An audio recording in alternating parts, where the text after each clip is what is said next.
Welcome to Shri coaching classes and study centre.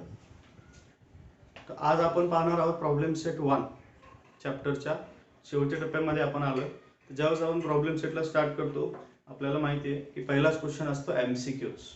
तुम्हाला या लेसनमध्ये 5 MCQ दिलेले आहेत. ते 5 MCQ आपल्याला आजच्या या सेशनमध्ये सॉल्व्ह करायचे. MCQ मध्ये आन्सर तुमच्या समोर आहे, फक्त तुम्हाला ते मिनिमम टाईममध्ये करेक्ट आन्सर शोधायचं आहे.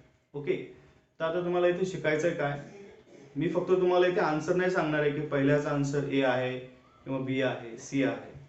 तुम्हाला आन्सर तर बघायचेच आहेत, त्याचबरोबर तुम्हाला ते आन्सर पर्टिक्युलर हेच का आहे ऑप्शन ते करेक्ट का आहे, बाकीचे 3 ऑप्शन रॉंग का आहे हे तुम्हाला या ठिकाणी शिकायचं आहे.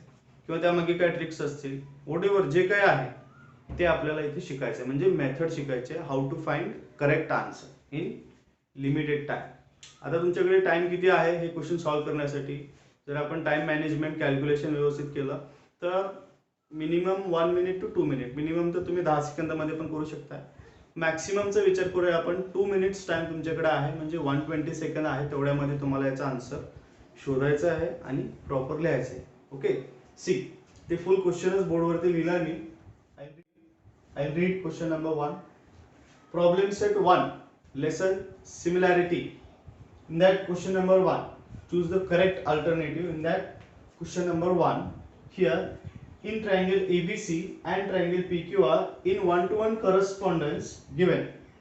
जे आपल्याला इथे साइड्स दिलेत, साइडचे करस्पॉन्डन्स दिलेले आहेत, साइडचे रेशो दिलेले आहेत, corresponding sides are in proportion, हे आपल्याला माहिती आहे. हे जे दोन ट्रायंगल आपण बघताय ABC आणि PQR चे डायग्राम साइडला आहे आणि हे गिवन मध्ये आहे. तर एकदा चेक करूया गिवन इन्फॉर्मेशन करेक्ट आहे का. AB हा बघा, AB साइड, त्याचा डिनॉमिनेटर आहे QR, म्हणजे corresponding side QR. AB correspond to QR, बरोबर आहे. इथे बघू शकता तुम्ही फिगर मध्ये करस्पॉन्डिंग, हवं तर मार्किंग मध्ये दाखवतो मी.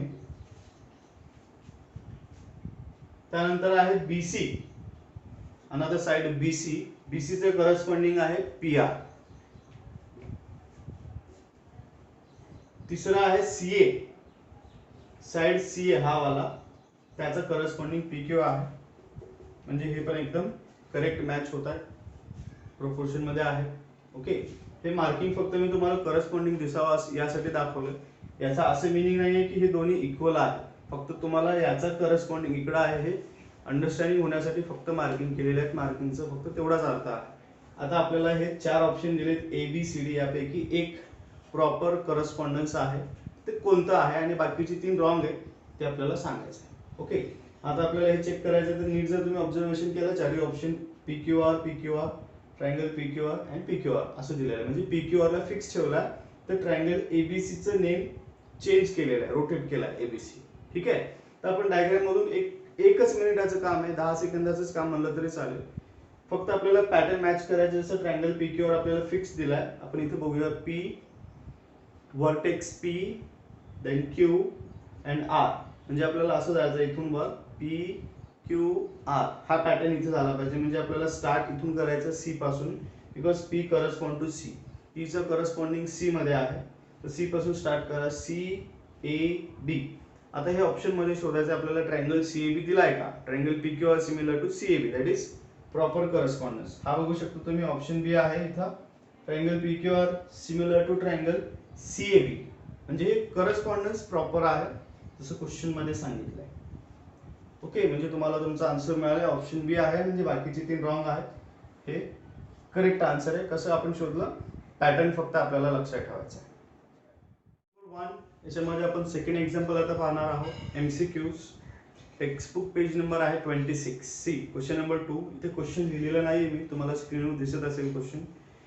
If in triangle DEF and triangle PQR, angle D congruent to angle Q, angle R is congruent to angle E, then which of the following statement is false? Remember this, we have to find statement which is false, which is wrong. दिलेल्या information मध्ये 3 पैकी एक statement wrong आहे या फिगरशी related, ते wrong वाला आपल्याला शोधायचे, बाकीचे 3 करेक्ट आहे. बघा इथे आपण वापरणार आहे ऑप्शन कट मेथड. लास्ट एक फर्स्ट एक्झाम्पल मध्ये पण आपण ही मेथड वापरली होती. तर ऑप्शन कट मेथड म्हणजे काय असते, यामध्ये तुम्हाला सगळ्या ऑप्शनचा विचार करायचा. म्हणजे आन्सर शोधायला जायचं नाही कुठली मेथड वापरून कॅल्क्युलेशन करून, नाही. आन्सर तुमच्या पुढे आहे, फक्त ते आन्सर जसं त्या फ्रेम मध्ये ते बसतं का, फक्त आपल्याला एवढं चेक करायचं. आपल्याला इथे 40 ऑप्शन चेक करावे लागतील, त्यापैकी कुठले 3 करेक्ट आहे कुठलं रॉंग आहे हे आपल्याला मिळून जाईल. ओके. आपल्याला फक्त त्यासाठी पाहिजे हे डायग्राम आणि हे साइड्स. आता असं दिलेलं आहे की हे ट्रायंगल सिमिलर आहे. सिमिलर आहे तर त्यांचं करस्पॉन्डन्स व्यवस्थित मॅच झाला पाहिजे. तो वर्ड पुन्हा पुन्हा येतो, करस्पॉन्डन्स म्हणजे पॅटर्न मॅच झाला पाहिजे. पहिला ऑप्शन आहे ए, EF अपॉन PR, म्हणजे इकडचा एक साइड असणार आहे आणि इकडचा सेम असेल तर करस्पॉन्डन्स मॅच होतात. आता बघा इथे EF हा ट्रायंगलचा बेस आहे, तसंच इथे PR हा पण बेस आहे, म्हणजे दोन्ही करस्पॉन्डन्स मॅच झालेले आहे. DF अपॉन PQ, हा DF आहे हा PQ आहे, दोन्ही व्हर्टिकल लाईन आहे, म्हणजे फर्स्ट ऑप्शन ए हा करेक्ट आहे. पण आपल्याला करेक्ट नाही शोधायचा आहे, रॉंग वाला शोधायचा आहे. आता आपण सेकंड ऑप्शन बी कडे जाऊया. DE अपॉन PQ, हा वाला DE आहे लाईन, आपण बघू शकता PQ, पण इथे PQ नाही, हा RQ आहे. याचा PQ करस्पॉन्डन्स इकडे आहे, म्हणजे लक्षात येते की हा वाला रॉंग आहे. सेकंड वाला पण चेक करू रेशो, EF अपॉन RQ, हा EF इथं आहे बेस मध्ये आणि RQ इकडे दिलेला आहे, म्हणजे आपल्याला आपला आन्सर मिळालेला आहे. ऑप्शन बी हा रॉंग वाला आहे, म्हणजे याचं हे आन्सर करेक्ट आन्सर आहे. च्या लक्षात आलं. बाकीचे दोन ऑप्शन चेक करायची काय गरज नाहीये, तुम्ही हवं तर चेक करू शकता, पण काही गरज नाही. Question number 3. In triangle ABC and triangle DEF, angle B equal to angle E, angle F is equal to C, also AB is equal to 3 times DE, then which of the statement regarding the two triangles is true? तर आपल्याकडे 4 statement आहेत, त्यापैकी एक true आहे, बाकीचे 3 false आहे. बघूया काय इन्फॉर्मेशन आहे. सगळ्यात पहिलं बघा डायग्राम, ट्रायंगल ABC आणि ट्रायंगल DEF. तर साईज जर तुम्ही बघितला, साईज मध्ये आपल्याला DEF हा स्मॉल साईज दिसतो, म्हणजे हे ते क्लिअर आहे की हे दोन ट्रायंगल कॉन्ग्रुएंट नाहीये. कॉन्ग्रुएंट म्हणजे एक्झॅक्ट सेम असतात, तर हे सिमिलर आहेत. सिमिलर असण्याचे चान्सेस आहेत, आपण चेक करूया. पहिले इन्फॉर्मेशन आहे angle B equal to E, हे करस्पॉन्डिंग अँगल इक्वल आहे. Angle C and F marking दिलेलं आहे, तिथे डबल मार्किंग आहे, इथे पण डबल मार्किंग आहे, म्हणजे हे पण इक्वल आहे. ते दोन अँगल इक्वल झाले. आणखीन एक साइड दिलेली आहे बघा, AB 3 times D, AB 3 times D, म्हणजे एक साइड पण आहे. आपण SS टेस्ट वगैरे वापरू शकतो इथं. जे 3 गोष्टी मॅच होतात 6 पैकी, 6 पार्ट्स असतात ट्रायंगल मध्ये, 6 पैकी 3 मॅच होतात, तर आपण म्हणू शकतो की हे ट्रायंगल सिमिलर आहे. ठीक आहे. आता आपल्याला या 4 ऑप्शन पैकी कुठल्या ऑप्शन मध्ये असं दिलेलं आहे हे चेक करायचंय. मी ऑप्शन रीड करतोय, तुम्ही चेक करा. पहिला ऑप्शन असा आहे, A option, the triangles are not congruent not similar. दोन्ही ठिकाणी नॉट आलंय, नॉट कॉन्ग्रुएंट नॉट सिमिलर, म्हणजे हे तर असू शकत नाही, हे रॉंग स्टेटमेंट आहे. Option B, the triangles are similar but not congruent. Triangle similar आहेत पण कॉन्ग्रुएंट नाहीये, म्हणजे हे स्टेटमेंट इथं आपल्याला परफेक्ट मॅच होतंय. तरी आपण पुढचे स्टेटमेंट चेक करूया. The triangles are congruent and similar. Option C मध्ये असं सांगितलं की ते कॉन्ग्रुएंट पण आहेत सिमिलर पण आहेत, असं होणार नाही. ते कॉन्ग्रुएंट नाहीये कारण साईज मध्ये खूप फरक आहे. None of the statement above is true. Option D असा आहे. म्हणजे आता तुमच्या लक्षात आलं असेल, त्याचा आन्सर आहे ऑप्शन बी, कारण ते सिमिलर आहेत but not congruent. Option B is the correct answer. This statement is true.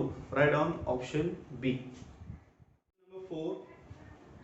Triangle ABC and triangle DEF are equilateral triangles. Area of triangle ABC is to area of triangle DEF is 1:2, म्हणजे ratio दिला आहे दोन ट्रायंगलचा 1:2, म्हणजे हा 1 असेल तर हा 2 आहे, त्याच्यावर डबल आहे. Where AB is 4, find the length of D. तर AB साइडचा लेंथ दिलाय 4, इथे लिहितो मी 4. आपल्याला याचं करस्पॉन्डिंग D फाइंड आउट करायचं. ठीक आहे. आपल्याला ऑप्शन दिले, तिथे 4 ऑप्शन आहे, 2√2, 4, 8 अँड 4√2. आता आपण लॉजिकली असं सांगू शकतो की हा ट्रायंगल जर 1 असेल, DEF हा त्याच्या डबल आहे. ओके, याच्या तो डबल आहे. सेम रेशो इथे साइड्स मध्ये पण आपल्याला बघायला मिळू शकतो, है की नाही. हा जर 4 असेल तर त्याचा डबल म्हणजे 8 चान्सेस आहेत. तर आता आपण मेथड वापरून सॉल्व करूया. ठीक आहे. Area of triangle it is equal to side 1 square and side 2 square, असं थेरम आहे. बरोबर. तर मी आता इथे काय करतोय, हे दोन्ही ट्रायंगलचा रेशो लिहिलाय. साइड 1 आहे 4 डिवायडेड बाय साइड 2 आहे DE. याचा डायरेक्ट आन्सर घेतोय, थोडा शॉर्टकट वापरतोय. हा थेरम वापरला मी इथे, theorem of areas of similar triangle. Symbolic language मध्ये ट्रायंगलची नेम लिहिली नाही, बट हा रेशो 1/2 आहे म्हणून एरियाला मी लिहिलाय 1/2. साइड AB 4 आहे, हा 4 लिहिला, आपल्याला DE फाइंड आउट करायचा. ओके, ते एकदम छोटंसं कॅल्क्युलेशन आहे. क्रॉस मल्टिप्लाय करूया. DE 1 जा DE आणि इथे 4 2 जा 8, म्हणजे आपला आन्सर येणार आहे DE = 4 2 जा 8. मी हे तुम्हाला डायरेक्ट आन्सर लॉजिकली अगोदर सांगितलं होतं. रेशो 1:2 म्हणजे 1 चा डबल झाला, तसा साइड पण इथे 4 आहे, तर इथे आन्सर असणार आहे 8. म्हणजे ऑप्शन सी या ठिकाणी करेक्ट आन्सर आहे. बघा इथे आपण ऑप्शन कट मेथड नाही वापरली, इथे आपण कॅल्क्युलेशन मेथड वापरली, म्हणजे प्रॉपर आन्सर फाइंड आउट केला आणि मग त्यापैकी एक चूज केलं. Okay, note down. Number 5 in this question, seg xy is parallel to side BC. xy is parallel to side BC, then which of the following statement is true? बघा असं question आहे, triangle ABC दिलाय, त्यामध्ये एक line XY आहे जी BC ला parallel आहे. याच्यावरून लक्षात येतं की याच्यामध्ये BPD थेरम अप्लाय करायचं आहे. ओके, तर MCQ आहे, म्हणजे ती तुम्हाला क्वेश्चन थोडा नॉर्मल वाला न विचारता तुम्हाला घुमून फिरून विचारतील.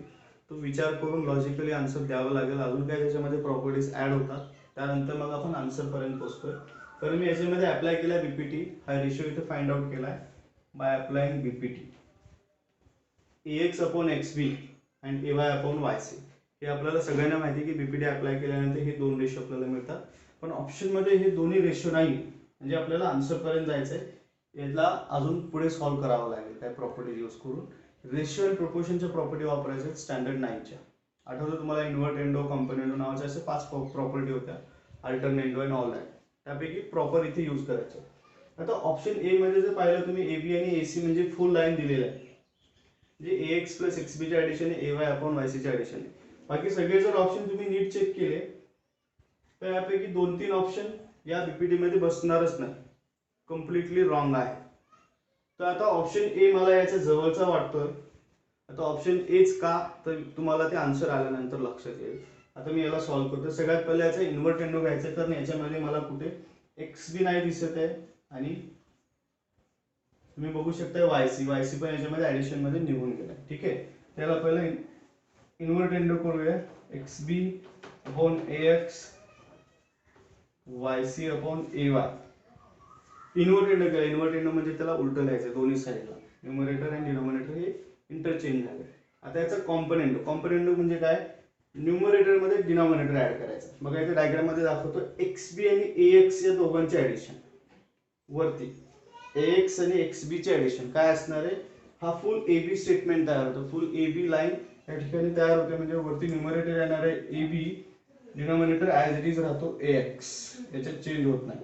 डिनोमिनेटर मध्ये चेंज नाही करायचं, तर न्यूमरेटर मध्ये खालचा डिनोमिनेटर ऍड करायचा. इथे परत AY आणि YC चे ऍडिशन, AY आणि YC चे ऍडिशन ही फुल लाईन AC इथे तयार होते, AC/YC. काही रेशो मिळाले, तुम्ही ऑप्शन ए चे आहे, खूप जवळ गेलेला आहे, बघू शकता.